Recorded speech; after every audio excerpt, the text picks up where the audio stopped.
Abusia ya makwaba shonko so eba POG Media ene yeremekọ highway ne so highway ne de ensem bebre oso a yenso ya Japan se ebe me abidwafo no ahu de ekọ ene de eba na den na ekọ so ewo highway ne so eye ZanetorRawlings ade ensem bi aba betudwa efa Ghana economy no ho a ode egu Dr. Bawumia ne Akuffo government ne so a enye asam keto akra o chere se enka eye omo NDC amanyoku anasa John Dramani Mahama ena ewo so a enka economy na nkenye sei ena ebebaye ende wa bo Dr. Bawumia echi a expose one ne government na enye asam keto akra ebe pese ye be me abidwafo no be me akọ na yakọ akuti ensema ZanetorRawlings ede etuja na asa na yebekọ no and some can be a fashe your comment section like na share my phone so answer into me and can be a POG Media, Madam Asa. For 2 years down the line, 3 years down the line, there's nothing. Because what are we doing wrong or getting wrong? That is why they don't just get to also scale. Well, you see, it's a whole range of things, okay? First of all, if you're expecting young people to be more productive in terms of whether it's entrepreneurship or something, and the cost of production of anything is so high, it means that starting off with, you're already running at a loss. And for young people who are trying to start off making ends meet, it makes it very difficult for them because you have to survive on top of having a business that works. And I think that the problem that we're looking at is there has to be, as part of the whole value chain, I suppose, you need to not just look at getting young people and starting off, but giving them the mentorship, the guidance, and the support that they need to be fully established. I mean, if you think about even something as basic as concrete, right.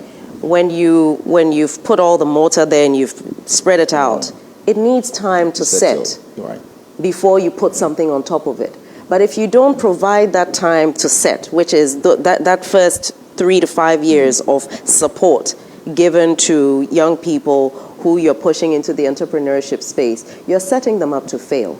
And when you set them up to fail when they're trying to do it the right way, then you start pushing people into the get-rich-quick scheme type of way, which is not right. But when hard work is not being rewarded, when merit is not recognized, you start creating a change in mindset with regards to what works. Okay. You know, and I think that from that point of view, I think that the grown-ups have failed? Yes. The youth? You yes, think so? I believe so. And you see, what's happening now is the youth are being punished for the mistakes of the generation that came before them, which is unfair. I saw some Jonah, tweeting about that and also posted that, look, his generation, and like you're saying, the older generation, they failed the younger ones. You believe in that as well? I do believe so, because you see, we should not, I'm 46. Right. I should not at my age be able to say it was much better when I was 20-something. In my mind, I'm too young to be able to say that. That's right. It's like when you get into your 70s and you think, oh, it was better in our days, because all the older people say that. But when you're at this point in your life, to be able to look back and say, it wasn't like this, and you ask yourself, so how are we creating an enabling environment for the younger people to achieve their dreams? Because if you have, like we have in Ghana, like we have across the continent, such a huge young population, and there isn't a sense of something better ahead, whether it's by virtue of the fact that there's an older generation that has just decided they are not making room for the young people, whether it's because there is a lack of innovation and imagination when it comes to what works for this new generation, whether it's a matter of allowing them to the decision-making table so that you can have a different way, because the world has changed. What we're going through now, we did not experience that as children. My generation did not experience what some of the young people are going through now as children. But they'll say, it's global, and we all know the crisis, so now it's even overly beaten. People feel that, there are some factors that have contributed to where we are now. Do you see that the future is bleak, or you feel that it could have been better? It could be better. And for me, I think, listen, we have as a country, for example, we have the National Development Planning Commission. We have the statistics, Ghana Statistics, Statistical Service. All of these are supposed to create a map, a roadmap of tangibles. So it's not just we would like to be, debt-free, for example. That's a huge ask. Okay, maybe I shouldn't use that one. For example, we would like to reduce unemployment by, let's say, 5% over the next 2 years, for example. Okay? When you say we would like to, as a country, that we would like to is not just an abstract concept. It should have tangible steps that say, and this is how we're going to do it based on what we know about our population. In Accra, this is the number of people we have. X number of people have access to mobile phones. When you have the answers, which, by the way, all of that is available because as part of the census, all of that was done.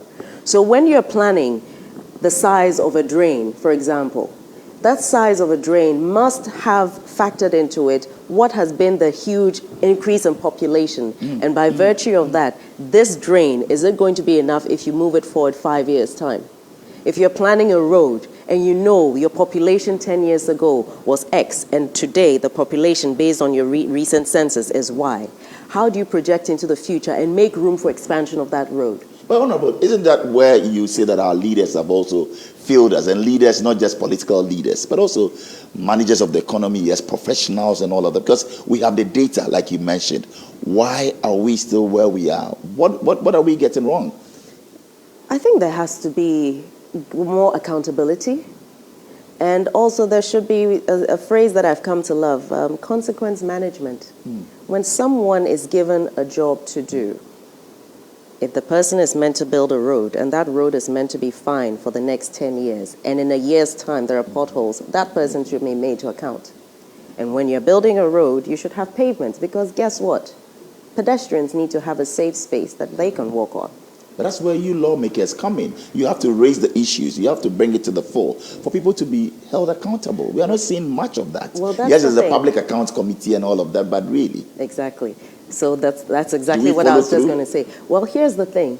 Once the Public Accounts Committee has done its bit, the executive has to. But if the executive is not doing what has to be done, you're back to square one. So we know all the things that should have been done. We know all the reasons why we're still having flooding. We know why there's an issue with a road that wasn't built and all of that.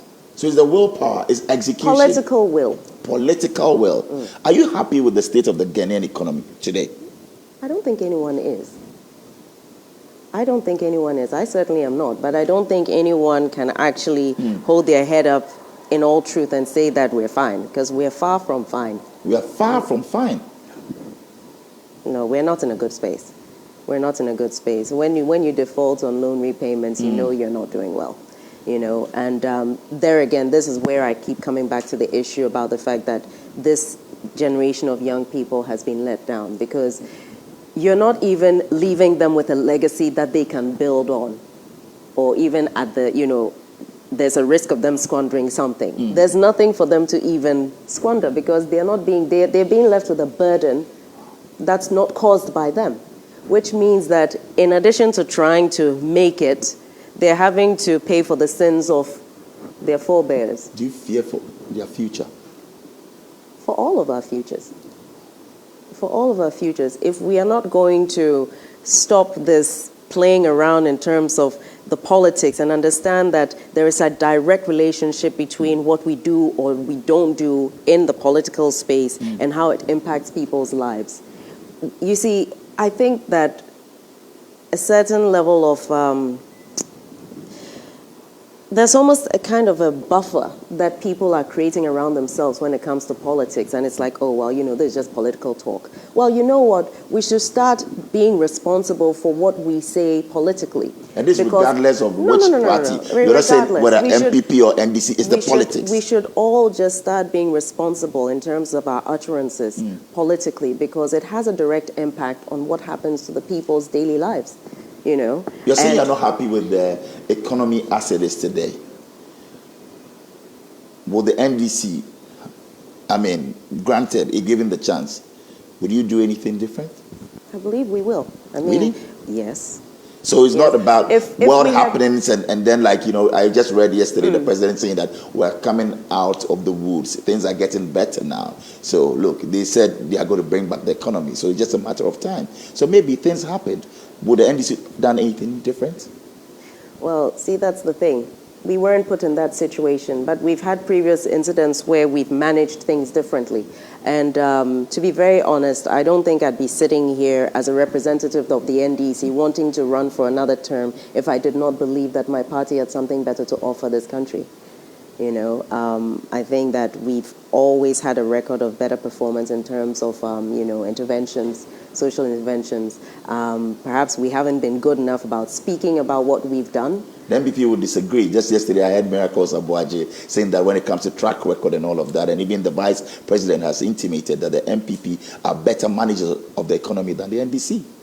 And it's COVID and Ukraine that have put us in this mess. What makes you better than the without MPP? anything Two else. things of the NDC that you put on the spot and say, look, hand to chest, we are better than the MPP. Well, here's what I'll tell you. For one thing, the NHIS that people keep attributing to the NPP was actually the brainchild of the NDC. It was actually piloted during the PNDC.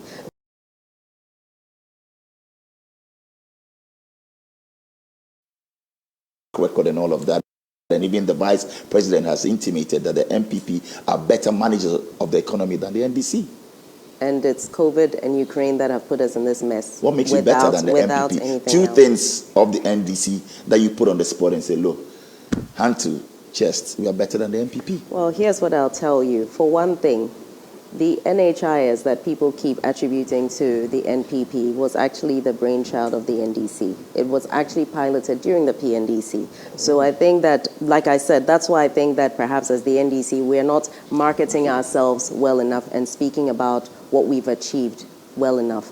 I believe that it was through PNDC into the NDC and that we actually saw the expansion of the electricity in this country. Yeah, the rural electrification project. Yes, and those are things that have added to the standard of living of people. Because you see, you can keep throwing money at random things, but it's when there's a concerted effort towards doing something that if I can provide electricity to this community, it provides them with the means to do A, B, C, D, rather than trying to do the little drops of water here and there. So those types of things are what we're talking about. You asked. Yes, too. But social interventions, yes. But the MPP will say, look, from where we stand, we've even come in to do a lot more social interventions than the NDC.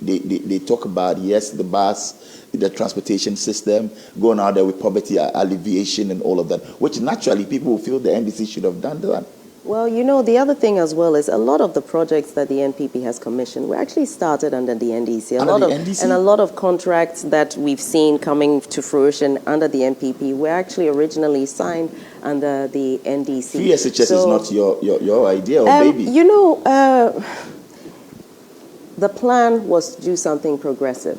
We still have a lot of schools that were built under the NDC that are not being put to use. And unfortunately, as a result of not having the necessary infrastructure in place, you're now having to do a shift system for students. We've seen what's going on. Skyrocketing, teenage pregnancy, for example. And you have this whole thing where now children who are in one area are now being expected to go and be day students in another region. And parents are still paying a lot. I know how much I'm having to contribute towards the so-called free SHS. The idea was to progressively become free, which means that you don't run ahead of yourself. So it's not that the NDC is against a concept of free education. The NDC is not against that free is not SHS. it. But we'd actually gotten to a point where every child was going to school at the same time. And now you have children going to school in shifts. But they're saying that we have volumes, we have numbers, we have a lot more people. But if you say that you want to increase the number of people who go from Accra to Kasoa every day, shouldn't you think about, for example, expanding the road? Which, by the way, that road over there, that was a project that was started under NDC, since you're asking about that, for example. And so if you're going to do something, you must lay the structures in place in order to make sure that what you're going to implement will succeed and you don't create another problem because you're solving one. But Honorable, it's it one Ghana. So you have the schools that were started by the NDC. What stops the NDC from pushing to say, look, one country, one Ghana, so these schools shouldn't be abandoned? Oh, but that's been a narrative. Exactly. We've all been talking about it. I mean, the Manchitaki school, next to that was a Millennium School that had been abandoned after the NDC left power. And it was only when this was now happening on the Manchitaki where the Mormon Church in collaboration with the Gamanche were doing this, and then pressure being put for the Millennium School to be completed, is when we finally saw the completion. And it was moving a little bit slowly, and I had to actually add my voice to that.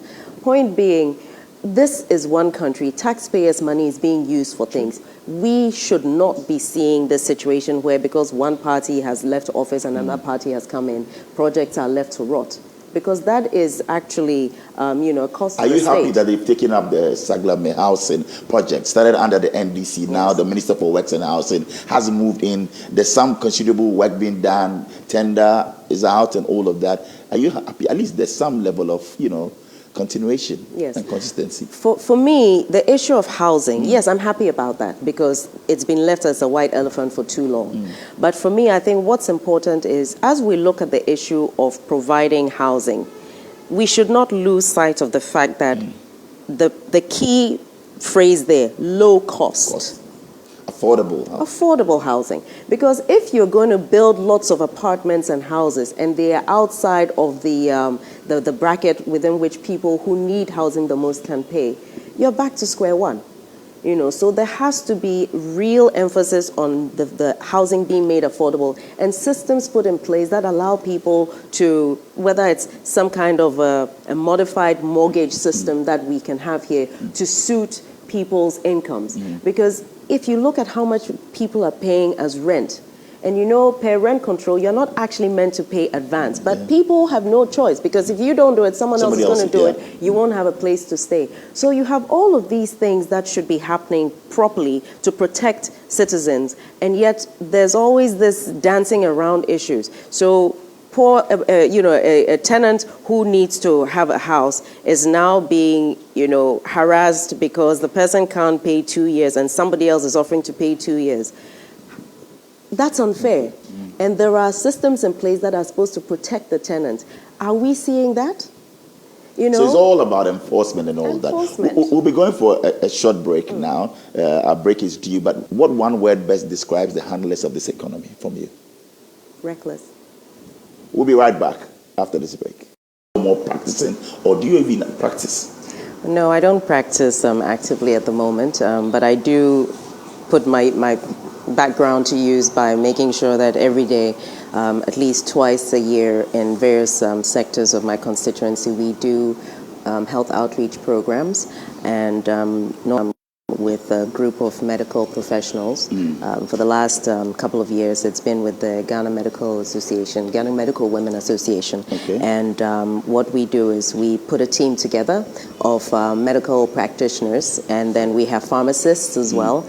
And then we have the medications. We do, whether it's the eye check. So we have ophthalmologists on board. We bring glasses along. We have the dental.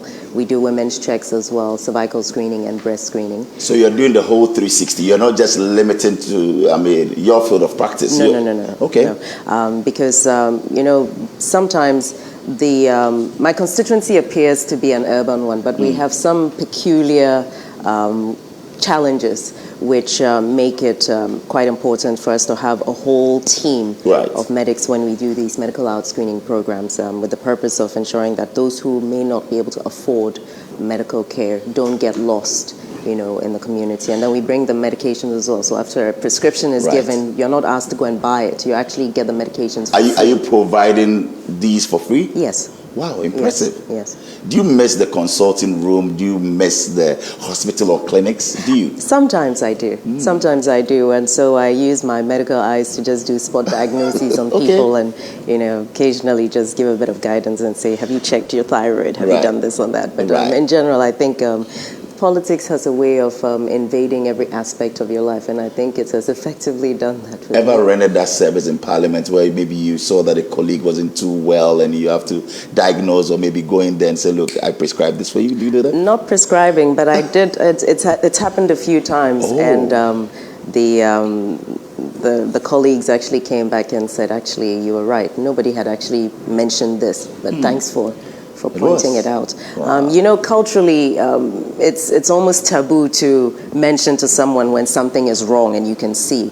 But medically, I just feel duty bound. If I can see that something doesn't look right, I just, you know, I say, I'm sorry, but this is what I've seen. Can you go and speak to your doctor and ask this, that, and whatever else? And you've done that a couple of times. Yes. Interesting. You know, you've been 2-term MP for your constituency, Clotte Colley. Yes. How would you describe leading and also representing their interests? I know you love your politics, you love your constituents. Just yesterday, I saw you with the government chair commissioning, and you can see the enthusiasm, the zeal with which you do your job. You're going for a 3rd term. Yes, God You willing. love it. It's as if the constituency is yours. Is it that easy? I wouldn't say it's mine. I mean, I'm here to serve, but it's a real honor being able to interact with genuine people who are just looking for proper representation and who want the basics, you know, water running in their taps, which we're not getting much of in the constituency, you know, clean drains, you know, which we're having an issue with as well. I mean, I went around one of the electoral areas yesterday, and the amount of filth in the drains is actually, it's quite disturbing because, you know, we're in the rainy season now. But back to your question, yes, it's an interesting challenge. You know, because of course you can't please everyone, but it does not mean you must give up when you can't deliver on everything. You know, because there are some things that are obviously outside of my mandate as a member of parliament. So that's when the lobbying skills or the ability to harass someone until they yield and help, you know, in terms of, you know, questions on the floor, statements, petitions, you know, literally any means that I can use to get attention brought to issues in my constituency, I use. I mean, I'll tell you about the Arts Center a bit later on with regards to how far you've gone with that. I've Okay, gone. we'll deal with that, and also drainage and the Addo River and all of that. All those issues will come in later. But is this what you envisaged? I mean, knowing that, yes, they have needs, they have issues. You want to go out there and make a difference, or is beyond your expectation? What got you in there? Well, it was actually the June 3rd incident that actually got that me. informed you to just really now fully immerse yourself? Well, it was a very interesting situation because this was not my original intention. I actually followed through with the June 3rd disaster because at the time I was partnering with TB3 and we were giving out relief items to, you know, the victims of that whole disaster. And I remember there was one point where, you know, we were doing the donations, and at some point I just thought we need to go a bit deeper. You know, so in one of the communities, specifically Odona, at the time I did not realize that I was actually going to end up becoming the member of parliament that would, you know, include that area. And as we stood on the truck, I think I was with the then Ghana's most beautiful winner, and as we were giving things out, I looked around and I thought, my goodness, there's so much, there was so much debris and so much dirt in the area, and it just seemed a bit strange to be giving relief items without seeing to the environment, because the sanitation issue, all I could see was a disease outbreak, you know, while you're giving out relief items. And so I actually got off the truck and did a bit of a tour of the area with some of the opinion leaders, and I said, look, why is the place still so filthy? You know, and the complaint was that they weren't getting the support. Like when they did cleanups, they weren't getting the support to have the waste material cleared away and so on. And so it created this almost like a feeling of why bother? You know, which if you look from a distance, you assume people are not willing to try. But it's only when you get to know people better, when you understand by asking with an open mind, that you actually find out some of the reasons why people aren't doing more than you think they should. And so that resulted in this huge cleanup, and well, I mean, the rest is history. But that was not, it wasn't with the intention to actually run as a member of parliament that I started doing this. It was just a recognition of the need for us to have a clean environment, because there's a link. In fact, it's completely interwoven, this link between the environment and your health. You know, you can have the best hospitals, but if your environment is not clean, doesn't make any difference. Oh, no, but I mean, that's instructive and also for me interesting that you went there not with the mindset of getting into politics, but the stark reality had you to change your mind. So it wasn't something that dad had sat you down to say, one day become an MP for this area, or mom. Never? No, never. Many people said, well, you are following the footsteps of dad or maybe mom, so that is why you were pushed. And of course, naturally, this is the area that you grew up in, so it came as a natural for. But for you, that is not it. No, that's not it. And actually, the pushing did not come from my parents. It actually came from executives in the party and the constituency. Really? Yes, actually. How did your parents take it when you broke the news after what you had witnessed and he came back? It was mixed reactions because the discussion had never happened prior to that, because like I said, this was actually never it wasn't my plan. God probably had a plan and was laughing at me when I was doing my thing, but it was my parents at the point, a full-grown woman, professional. I had my 3 children at the time. Correct. So it was a case of, just understand the implications of what you're getting into and just maintain your integrity, And no regrets? Well, there are times when there's, sometimes in politics, I think the difficulty at times that I face personally, because as a medical doctor, if a patient walks into the consulting room, from the minute they're walking in, you're looking at them to tell a story. And they're talking and you're listening and you're seeing how the story fits with what you're seeing. Then you do the blood tests or you do the scans, and there's a whole picture you're putting together to be able to arrive at a diagnosis, to be able to then chart a path for management or treatment. Now in politics, it's not always the case, because sometimes people come in, but the intention is not to actually tell you the truth so you have the solution. Sometimes it's because there's some other agenda, and it's always trying to filter through, because it's human nature. You don't always get people being completely, forthright with what it is that they're looking for from A to B. Even though we know the best solution is B, sometimes people opt for A for different reasons. And I think perhaps that was the wake-up call for me when I got into politics. Does that get to you? Like you said, we're all human beings, and sometimes you feel like, well, you have regrets, or you want to quit, or you ask yourself questions. Well, asking myself questions, definitely. I mean, the fact is, I did not embark on this journey lightly. Probably will sound strange to you, but I did pray quite a bit about it, because this is a path that when you get onto, it affects everything. And you can't just, it's not like, a pair of chaliwates that, when you decide, I'm tired of wearing these, or I don't want them anymore, and you just put them aside. This is a commitment, and it's a huge responsibility that you take on to represent, to serve, and obviously it's not going to be a walk in the park, But yes, there are times when you think, if you're on the same team with a group of people, there's a natural tendency to have an expectation that everyone should be on the same page, but that can't happen. And I think it's just constantly readjusting to that, the fact that even when we know what's best, not everybody is looking out for the best outcome, and making some kind of peace with that and still managing to focus on what it is that I have to do. I think sometimes it's a tricky one. I know, right? But what drives you? What keeps you going? You wake up every day, a mother of 3, you're a professional, you have to be there, juggling all those duties. What drives you? It's a range of things, but it's something that's quite deep, and it's the little thing between God and myself. I can see that you're very religious, huh? No, not religious. Spiritual? I'd say probably. I don't go to church every Sunday. Don't? Oh, okay. No, not every Sunday.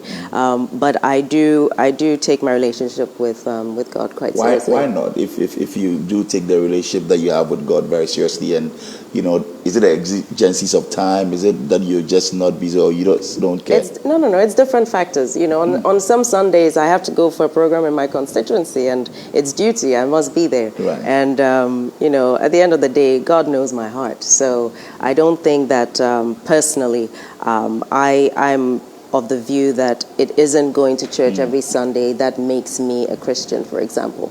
And I don't think that that is the only thing that's a determinant with regards to what my closeness is, or my relationship with God is.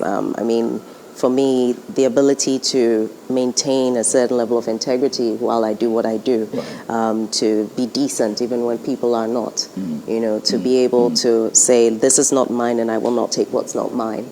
And this is for the people and it must be done, and to keep going. Interesting. So your relationship with God certainly drives you in everything that you do. Well, it's a huge part of everything I do. Because to be honest, at the end of the day, for example, if I go into the constituency after everything, when I get back home and I'm having that, personal review of how did the day go, it's good to be able to say, yeah, God, I don't think I did too badly today, and to think maybe I can do better tomorrow, and it's always a prayer that, my feet remain solidly grounded so that at no point do I start to feel like I'm better than, and I mean, my background, my parents were very, very strict on that. So with regards to being very level-headed and grounded, that comes from my upbringing. My grandparents, my parents. Wow. I mean, that's the thinking behind our being raised. But yeah. We'll delve into growing up and all of that, how interesting it was. But for me, with the politics, I know it was a choice. Yes, getting into it, but also it was a tough one for you, unseating, a regional minister at the time, and also a stalwart of your party. Didn't you face any backlash? Didn't people try to talk you out and down? Yes, there was all of that, including those who kept insisting that I should go ahead. To be honest, when I was approached by some of the members of the party in the constituency, they actually approached me and said, there was a concern that we might not be able to retain the seat, and they'd done a survey, and the people were saying if I were to represent the party, we would be able to retain the seat. And I remember at the time saying, but you can find someone else, I'll support. Why you? Yes, exactly. But I think there comes a point where you're called to perform a duty, and you've been trained. You've had opportunities, to learn, to study, to do all sorts of things. And some highway so ZanetorRawlings and Ghana economy, the state of economy, and or they some about to draw why a massive campaign against Akuffo and the government na any asem to cry. But I'll be just to say, I'm a Japan and the MI, POG Media, Menamase.